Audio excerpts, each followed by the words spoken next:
Part 1. The night I drove away. Christmas Eve is supposed to smell like pine needles and cinnamon. That night, it smelled like cold coffee and goodbye. My son stood in the doorway, keys in his hand, coat already on. He wouldn't look me in the eye. "You understand, right?" He said softly, as if lowering his voice could soften the meaning. I waited for the rest of the sentence. Because. For I'm sorry. For we'll talk tomorrow. None of it came. Behind him, the house glowed warm and loud. Laughter from the living room. Clinking glasses. The sound of a family that no longer included me. My daughter-in-law avoided the hallway entirely. That, more than anything, told me this had been discussed. Decided. Final. Just for tonight, my son added quickly. It's complicated. Complicated. That word does a lot of damage when it's used as a shield. I nodded. I even smiled.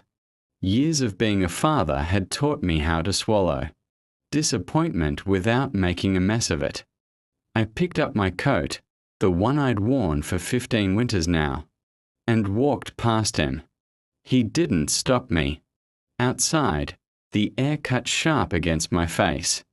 Snow had started falling, light at first, then thicker, quieter, like the world was trying to muffle what had just happened. I sat in my car, hands on the steering wheel, engine off. I told myself it was just one night. I told myself he didn't mean it the way it felt. I told myself a lot of things. But the house behind me never opened again. No footsteps. No call of my name. So I turned the key. As I pulled away from the curb, the radio crackled to life with a Christmas song I couldn't bear to hear. I shut it off and drove into the dark, not knowing where I was going, only that I wasn't wanted where I'd been. What I didn't know then was this. That drive would change everything, and by morning, nothing about my family would ever be the same. If you're drawn to emotional stories about family, regret, and the choices that change our lives forever, don't forget to subscribe.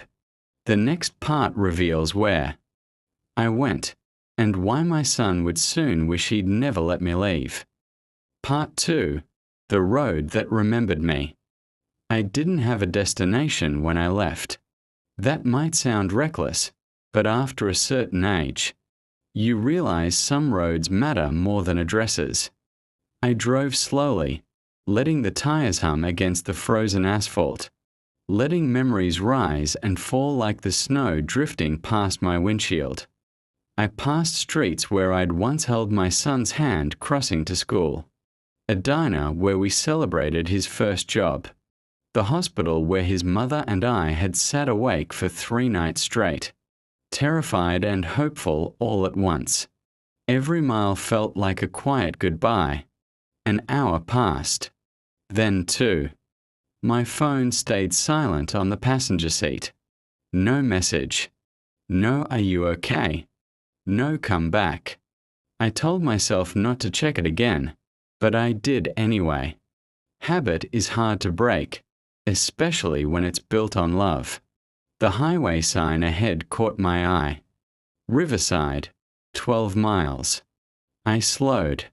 Riverside wasn't just a town. It was a chapter. I hadn't been there in years. Not since life got busy. Not since responsibility pushed old friendships into storage. But there, just beyond the bridge, stood a house I knew as well as my own reflection. Mark's house.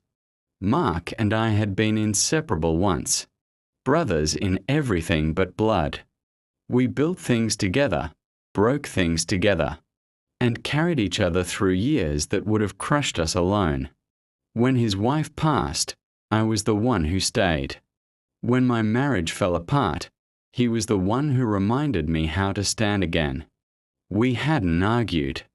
We hadn't fallen out. We'd just drifted. I took the exit. Riverside was quieter than I remembered. The streets glowing amber under old streetlights. When I pulled up outside Mark's place, the house looked the same, solid, warm. Lights on in the windows like it was waiting. I sat there for a long moment, engine idling, doubts stacking up fast. What if he doesn't want company? What if I'm intruding? What if I've outstayed my welcome everywhere? Then I remembered my son's face in the doorway. I turned off the engine and stepped into the cold. The porch light clicked on before I reached the door. It opened. Mark stood there, older, grayer, but with the same eyes that had seen me through everything. He took one look at my face and didn't ask a single question. "You didn't bring bags," he said. "I didn't plan on leaving," I replied. He stepped aside. "You can plan later. Come in." The warmth hit me like a held breath finally released. He took my coat, set a mug of something hot into my hands, and pointed toward the living room like I'd never left. We didn't talk at first, just sat there, the fire crackling, the clock ticking toward midnight. Finally, he broke the silence. "Family trouble." I nodded. He didn't press. But as the clock struck 12, Christmas, officially arriving, I felt something settle inside me. Not peace, not yet, but resolve. Because that night, sitting in Mark's living room, I realized something painful and powerful at the same time. I had spent years making myself smaller to keep my family comfortable, and I was done doing that. Next part. By morning, a phone call would come, one that would expose what my son had been hiding, and force me to make a decision that could never be undone. Part 3. The call that changed the morning. I woke up before dawn. The house was quiet in that deep, peaceful way only early mornings know. For a moment, I forgot where I was. Then the smell of coffee drifted in from the kitchen, and I remembered Mark's house. Riverside. Christmas morning. I sat up slowly, joints stiff, mind heavy. For the first time in years, I hadn't woken up worrying about being useful to someone else. That realization alone felt dangerous. I padded into the kitchen to find Mark already awake, standing by the window, coffee in hand, watching snow dust the backyard like a fresh start.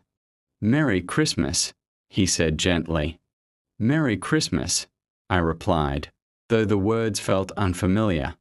We sat at the table like we used to decades ago. No rush, no expectations. Just two men who had lived long enough to understand. Silence wasn't empty, it was earned. Then my phone vibrated. Once. I didn't reach for it. Mark noticed anyway. "You gonna check that?" Eventually. The phone buzzed again. And again. I exhaled slowly and turned it over. Missed calls. 3. Text message from my son. "Dad, where did you go? We need to talk." No apology. No concern. Just need. I stared at the screen, feeling that familiar pull, the instinct to explain, to reassure, to return to my place in the background of his life. Mark watched me carefully. "You don't owe anyone your presence just because they ask." I nodded, but the words didn't land yet. Then the phone rang again. This time, the name on the screen made my chest tighten. Evelyn, my son's wife. I hesitated, then answered. "Hello." Her voice was tight, controlled, the voice she used when she wanted something.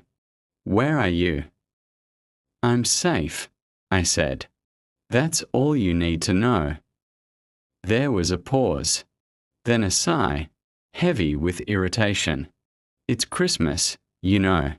This isn't appropriate. I almost laughed. What's inappropriate? I said evenly. Is telling someone they're no longer welcome in their own family. Her breath caught, just for a second. Enough to confirm what I'd always suspected. This isn't about feelings, she said. This is about boundaries. Then you should respect mine. Another silence. Sharper this time. We were just trying to be honest, she said. You're stuck in the past. Our life is different now. I know, I replied. That's why I left. She lowered her voice. My parents are here. People noticed you were gone. It looks bad. There it was. Not concern. Not regret. Image management. I'm not a decoration, I said. I'm a person. She ended the call without saying goodbye. I set the phone down, hands steady, heart racing. Mark leaned back in his chair. She didn't call to apologize. No, I said. She called to control the story. He nodded. Then let them sit with it. I stared at my coffee, watching the steam rise and disappear. For the first time, I asked myself a question I should have asked years ago. What if leaving wasn't abandonment?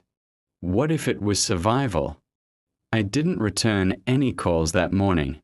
Instead, I helped Mark shovel the driveway. We worked side by side, muscles aching, breath visible in the cold air. It felt real, honest.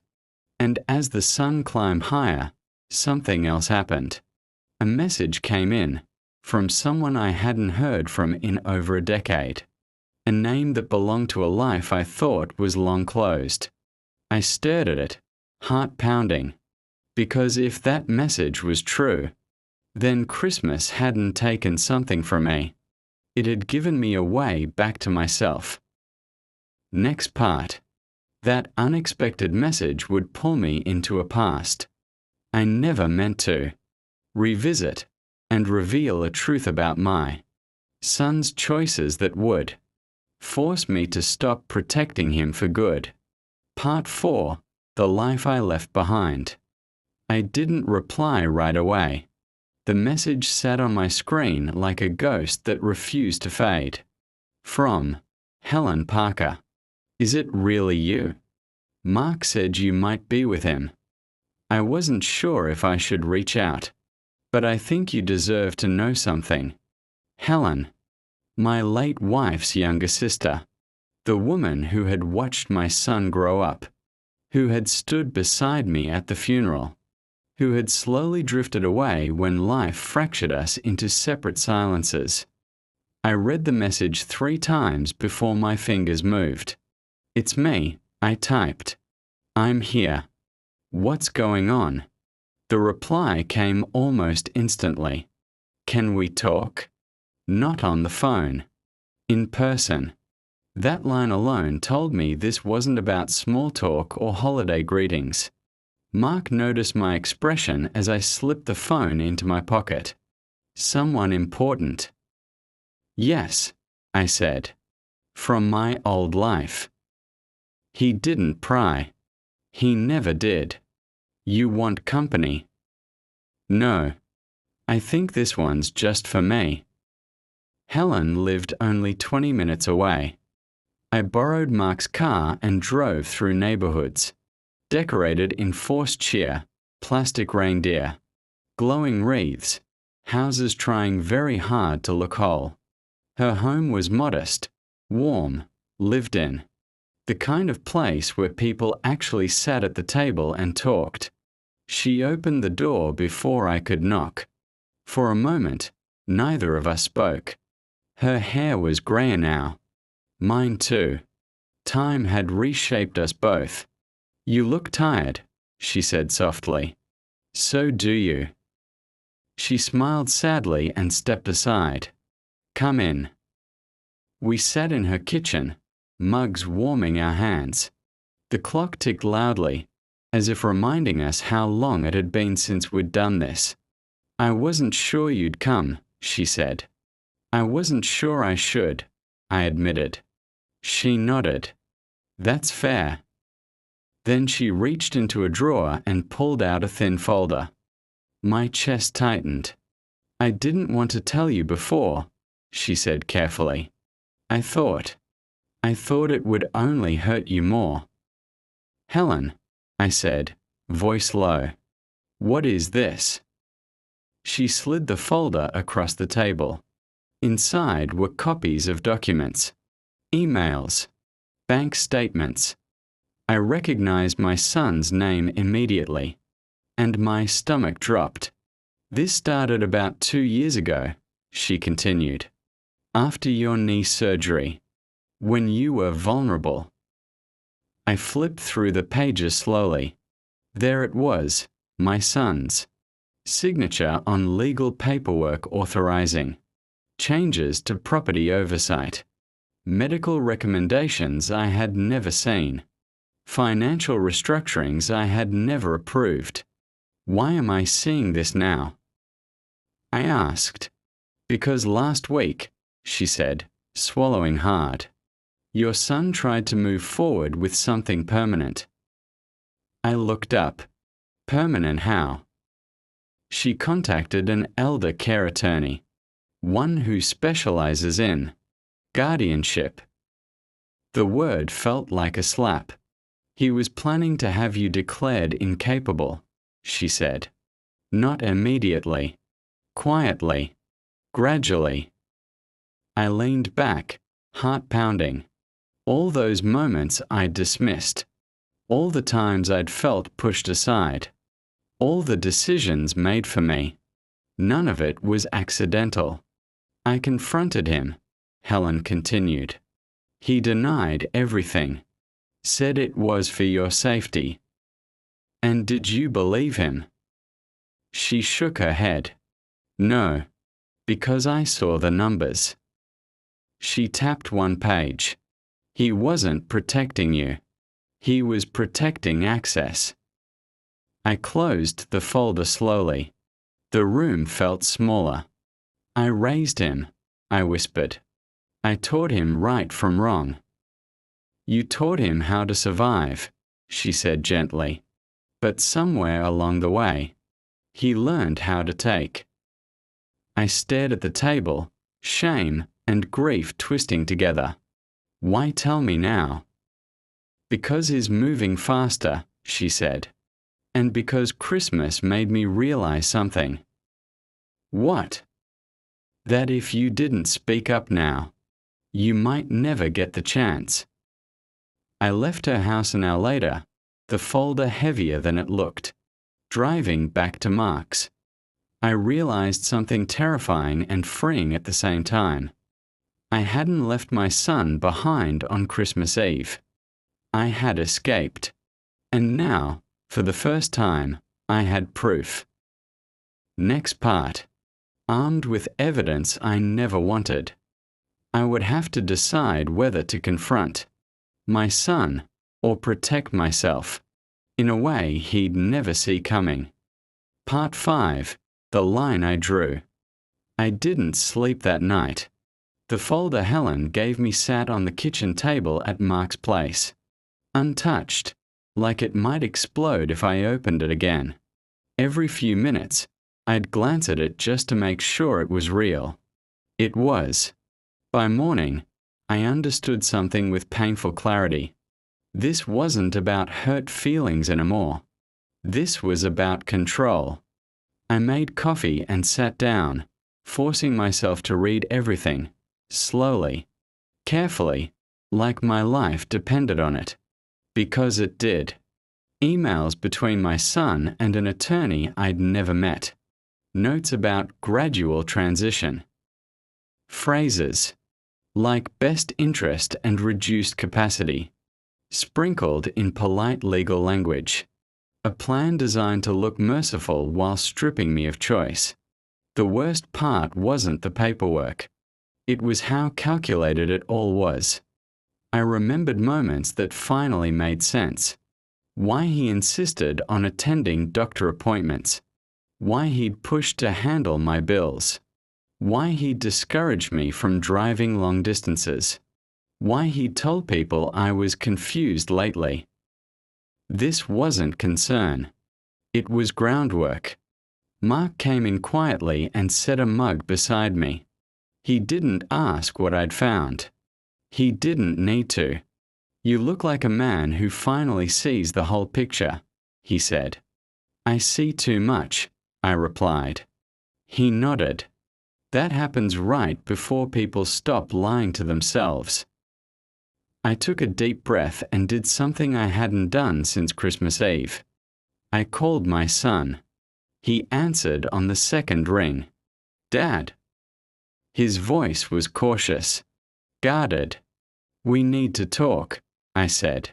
"Today." A pause. "About what?"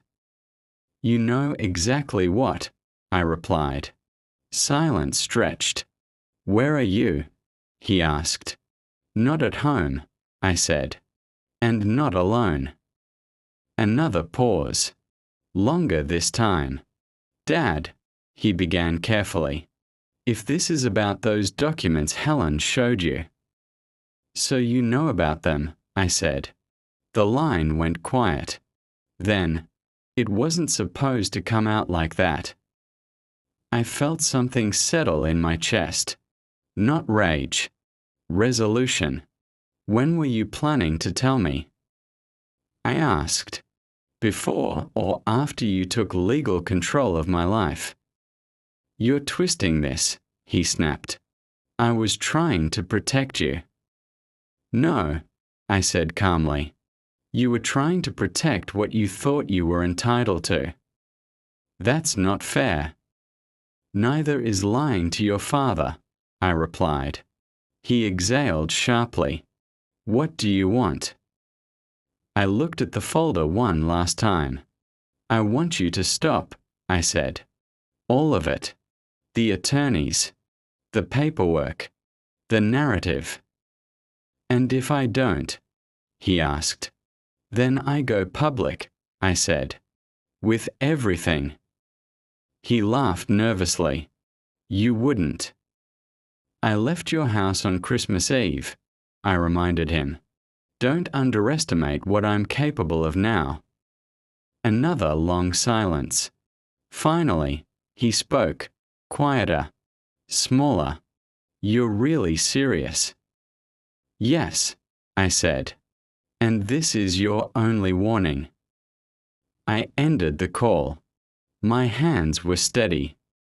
For the first time in a long time, I wasn't reacting. I was choosing. I turned to Mark. "I need a lawyer."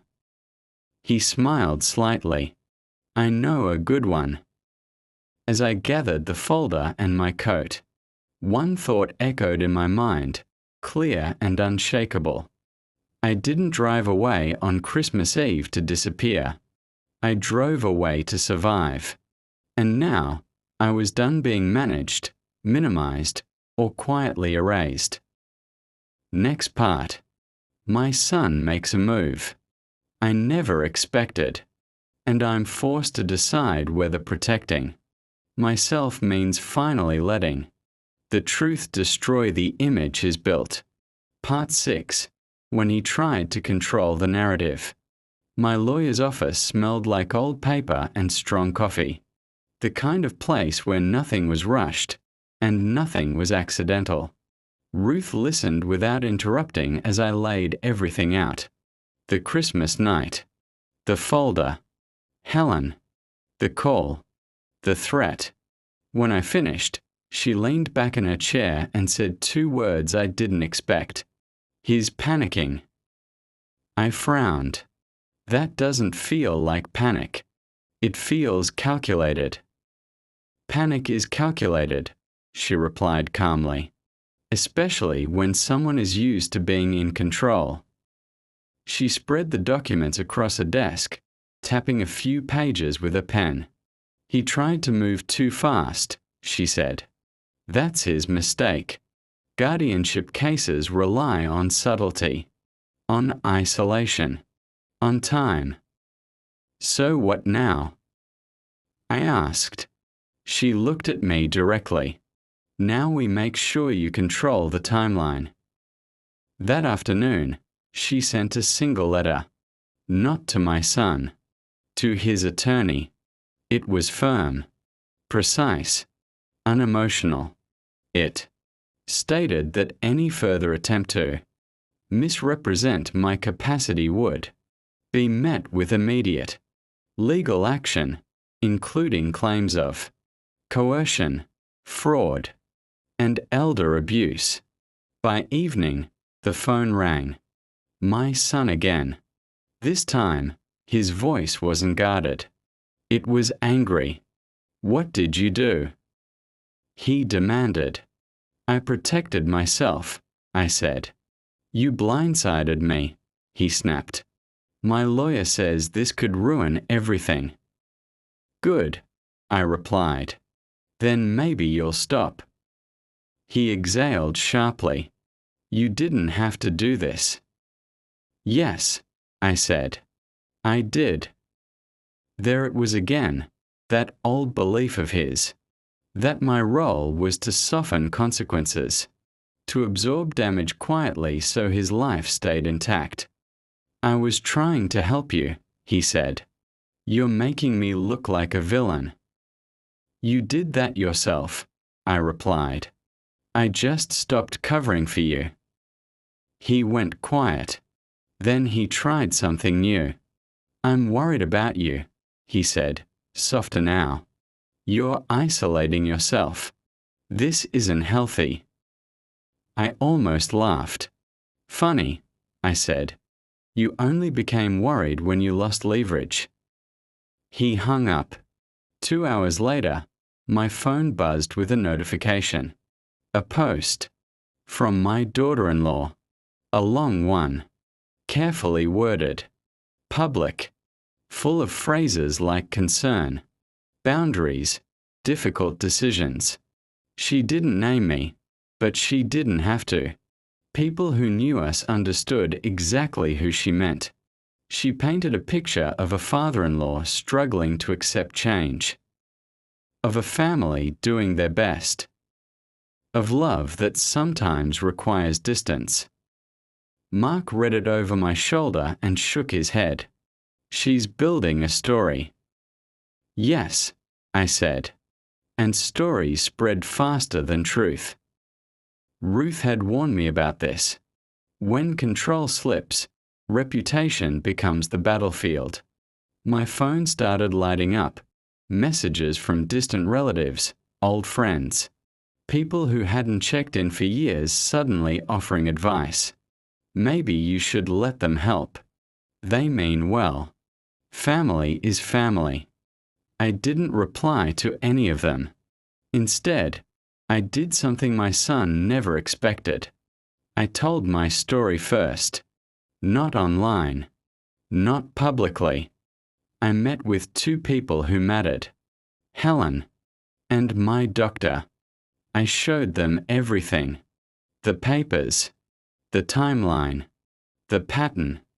My doctor frowned deeply as he read. You're cognitively fine, he said firmly. Better than most people your age.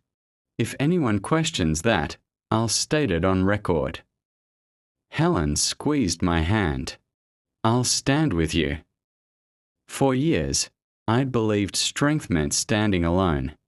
I was wrong. Strength meant choosing the right allies. That night, as snow began to fall again, my phone buzzed with a final message from my son. We need to fix this before it gets worse. I stared at the screen. Then I typed back. It already did. Now we tell the truth. I turned off my phone. For the first time, I wasn't afraid of what he might do next, because I was finally ready for it. Next part. My son escalates in a way that forces a public confrontation and I have to decide whether silence will protect me or finish what he started. Part 7. When silence stopped protecting him. The first knock came early. Not loud. Not angry. Polite. That was how I knew it mattered. I opened the door to find a woman in a navy coat holding a leather folder. Her posture professional but her eyes alert. "Mr. Harris?" She asked. "Yes." "My name is Linda Morales, Adult Protective Services." The words didn't scare me. They confirmed what I already knew. "I believe your son contacted you," she continued. "We received a request for a welfare check and a preliminary inquiry into your living situation." I stepped aside. "Please, come in." Mark watched from the kitchen as Linda took a seat, opened her folder, and began asking questions. Simple ones at first. How long I'd lived here, who handled my finances, whether I felt pressured by family. I answered calmly, clearly. Then I placed Helen's folder on the table. "I believe this will help," I said. Linda's eyebrows lifted as she reviewed the documents. Her expression shifted, not dramatically, but decisively. "These are serious allegations," she said quietly. "Misrepresentation, coercive control, potential financial abuse." "I know," I replied. "That's why I stopped staying quiet." She looked at me carefully. "You don't appear confused or incapable." "No," I said. "I appear inconvenient." She almost smiled. By the time she left, I knew two things. My son had escalated, and it had backfired. An hour later, my phone rang. "Daniel." I let it ring once, twice. Then I answered. "What did you do?" He demanded, his voice sharp with panic. "I told the truth," I said. "You called APS on yourself." He snapped. "No," I corrected. "You called them on me. I just cooperated." Silence. "You didn't have to involve outsiders," he said finally. "You already did," I replied. "You just assumed I wouldn't speak." His voice dropped.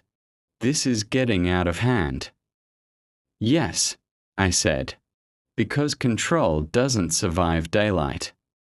He exhaled hard. "People are asking questions. Melissa's parents, our lawyer, everyone." "Good," I said. "Questions are healthy." "You're enjoying this," he accused. "No," I replied calmly. "I'm surviving it." There was a pause. Then something unexpected. "I'm scared," he said. I closed my eyes, not in anger, not in triumph. "I believe you," I said, "but fear doesn't justify harm." He didn't respond. That afternoon, something shifted. Messages changed tone. Apologies became cautious. Conversations became careful. People who'd once assumed I was fragile now realized I was deliberate. That evening, Ruth called. "They're backing off," she said. "Fast." I leaned back in my chair, exhaustion settling in, not the draining kind, but the earned kind.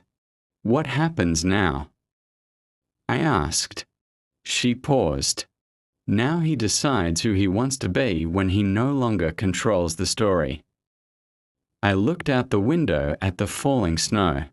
For the first time since Christmas Eve, I felt something close to peace, because I finally understood this.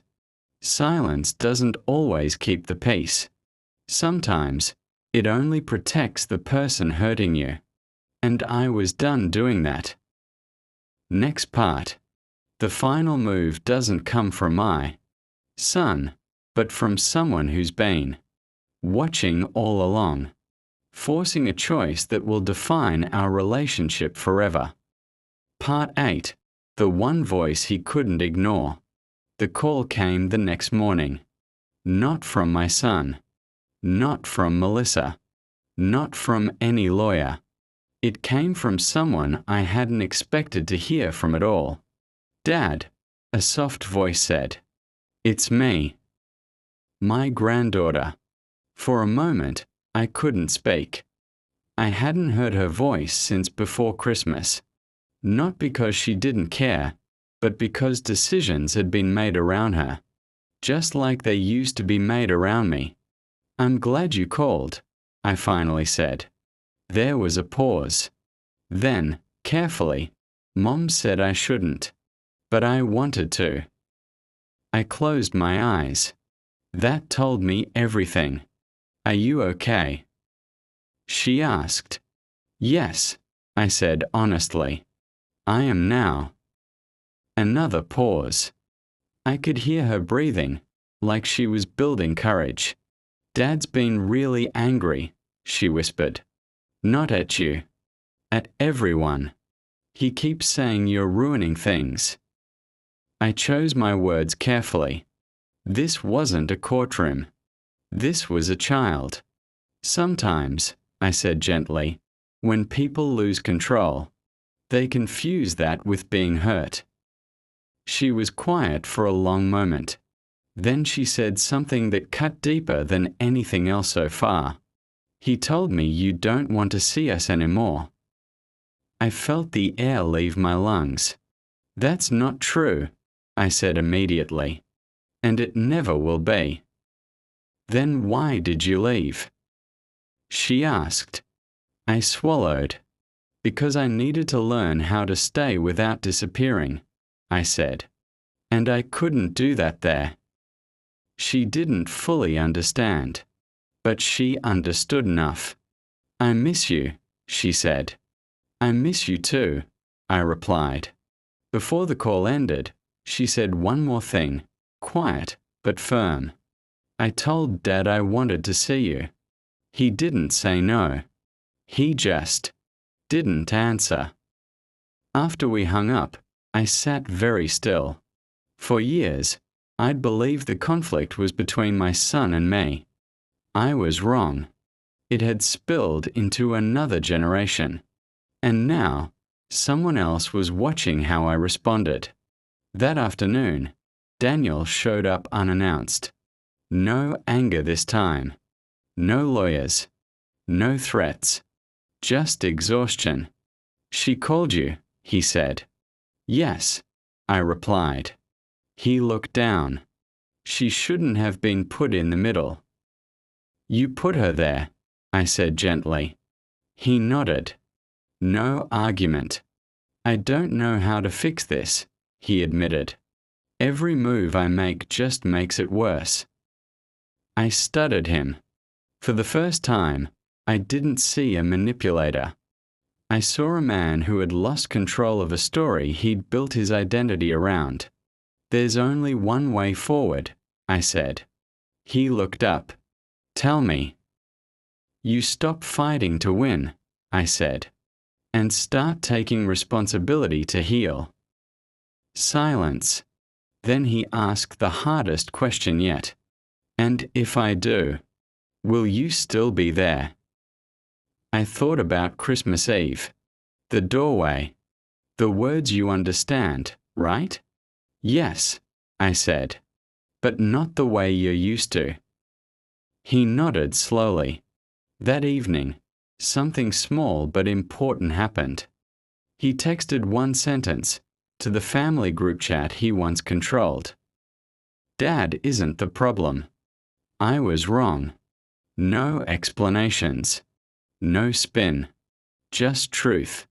It wasn't forgiveness, but it was the first step toward it. In Part 9, a public moment forces my son to choose between saving his image or saving his family, and the choice he makes will change everything. Part 9. when the mask fell in public. The community fundraiser was supposed to be harmless. A small winter event at the local hall, hot drinks, silent auctions, speeches about gratitude and togetherness. The kind of place where families showed up smiling, pretending everything was fine. Daniel hadn't planned for me to be there. I hadn't planned to speak, but life rarely waits for permission. I went because my granddaughter asked me to. "Please," she'd said on the phone. "I don't want to choose sides. I just want you there." So I went.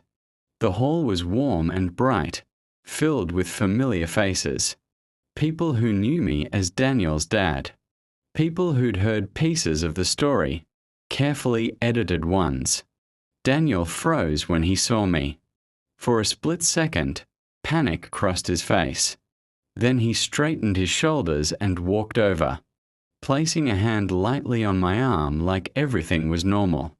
"I didn't know you were coming," he said tightly. "You do now," I replied. Melissa stood nearby, her smile polite but brittle. Her parents were there too, watching, measuring. The program began. Speeches were made.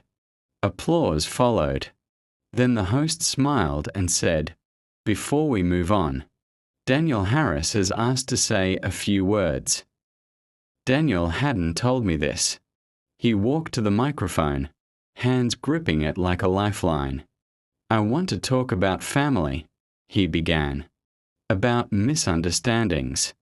About how easy it is to judge without knowing the full story." I felt it then. The familiar tightening in my chest. He was going to rewrite this. I stood up before I could overthink it. Not dramatically. Not angrily. Just honestly. "Daniel," I said calmly, my voice carrying farther than I expected. "May I add something?" The room stilled. Every eye turned toward us. He hesitated. Just long enough. Then he nodded. I stepped forward. "I won't take long," I said. "I just want to say this." I looked around the room. Neighbors, friends, strangers. "I love my son," I continued. "I always have. But love doesn't mean allowing yourself to be erased." A murmur rippled through the crowd. "I was asked to leave my family's Christmas celebration," I said. "Not for safety, not for health, but for convenience." Daniel stared at the floor. "I didn't come here to shame anyone," I said. "I came because a little girl asked me to show up, and I will always show up for her." Silence. Then Daniel lifted his head, and something in him broke. He stepped back to the microphone. "He's telling the truth," he said. Gasps.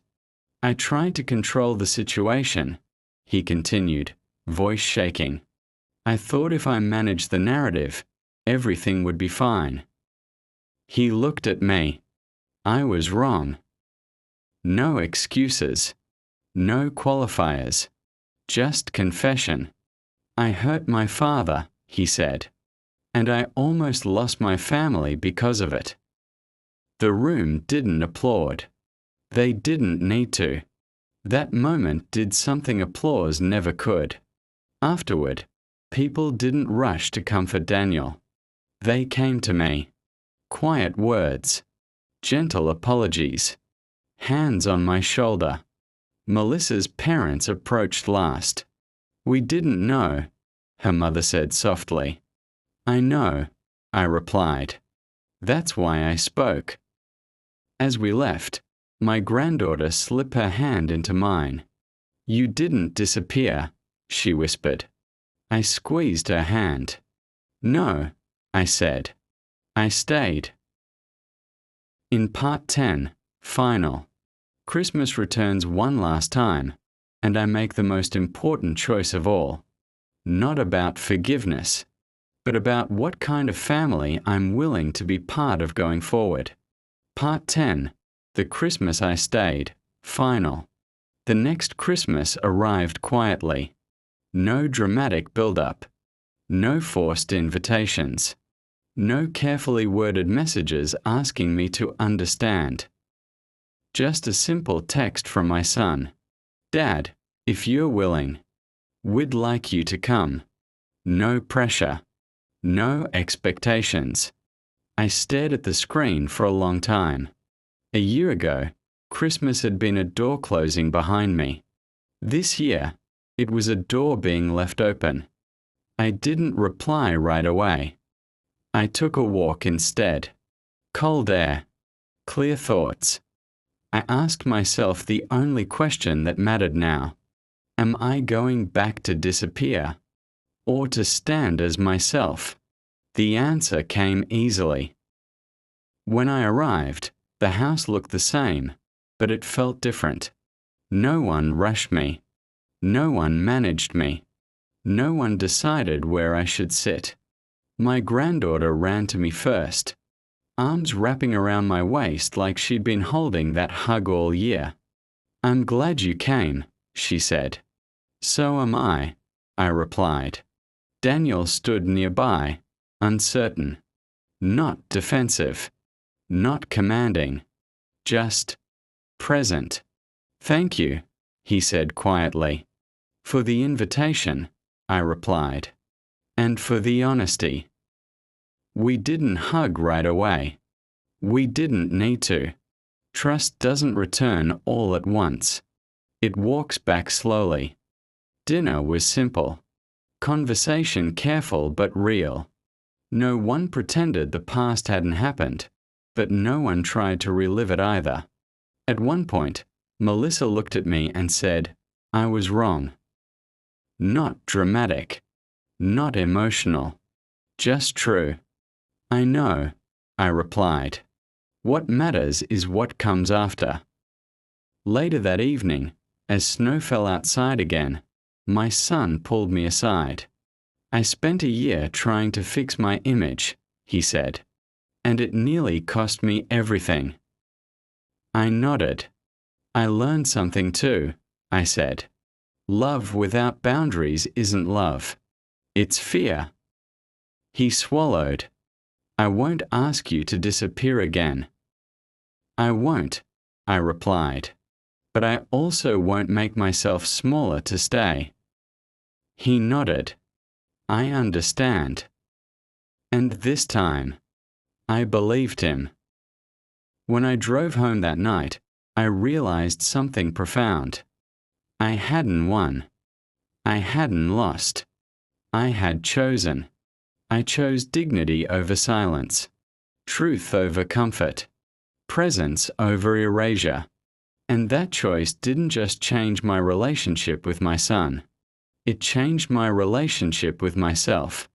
Sometimes, the bravest thing you can do for your family is refuse to disappear.